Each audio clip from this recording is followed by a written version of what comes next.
Nicole, what are bees doing over the winter?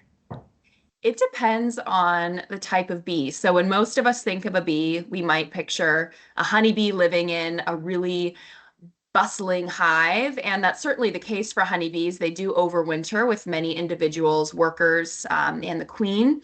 But for most bees, that's not the case. And even when we think of another social bee species like bumblebees, it's just one new queen bee that overwinters. So the colony that the season prior, the year prior, had maybe hundreds of individuals with workers and a queen and males. By the first frost, those workers and those males have all died. The old queen has died, and a new queen is overwintering, and she'll start a new colony the following year. So that's when we see queen bumblebees overwintering in maybe shallow soil or in piles of leaves. We hear about that. And then if we go one step further to most of the bee species that we have in Massachusetts and around the world, they're solitary and ground nesting. And so by the first frost, again, the solitary females have died, the males have died, and all that's left are their offspring in their nests. So those Okay. might be in the soil, they might be in cavities, and they typically overwinter in their final larval instar stage. So that's the final stage before pupation occurs, like bees, which go through complete metamorphosis.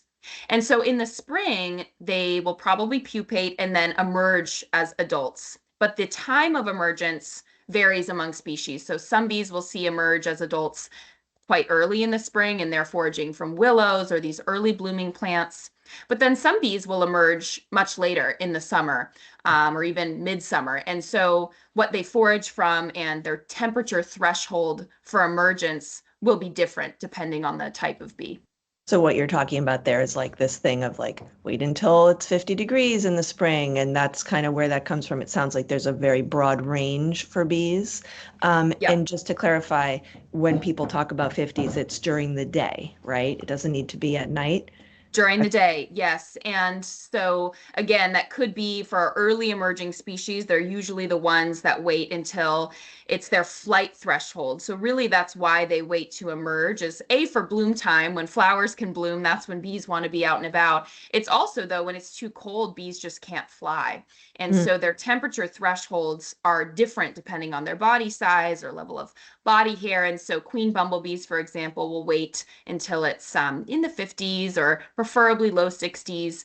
And then they will start foraging those new queens to collect resources for themselves and to start laying offspring.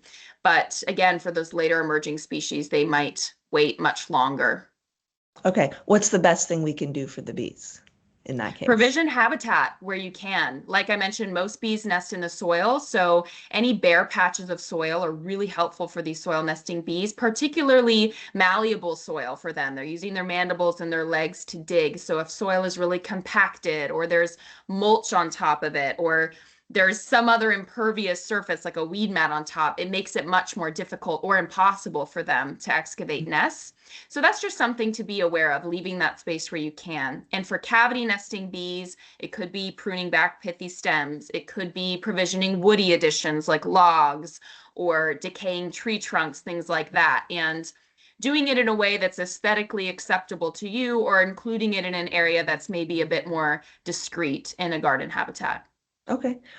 What about mulch? Say more on that. Mulch, there's purposes for it. It can help control weeds, and on top of that, it can make emergence more difficult and nesting more difficult because mulch is very heavy for a bee. And so if it's a very thick cover of mulch, it can just essentially cover up the soil in the same way that that cement might do. If a bee can't get through it, then it can't nest there or it can't emerge from there. What level? Like how high do you think it's too high? Would 2 inches be okay? Would 1 inch? I have no idea, I don't to be know. honest. Yeah. I think it probably is dependent on the case and the overall context of the landscape, and it also the material of the mulch Yeah, itself. right. If it's a bark mulch, if it's a leaf litter mulch, that's much different from some of these more thicker, heavier mulches. Yeah. Okay, great. Well, obviously so much to discuss about this. Thank you so much. Of course.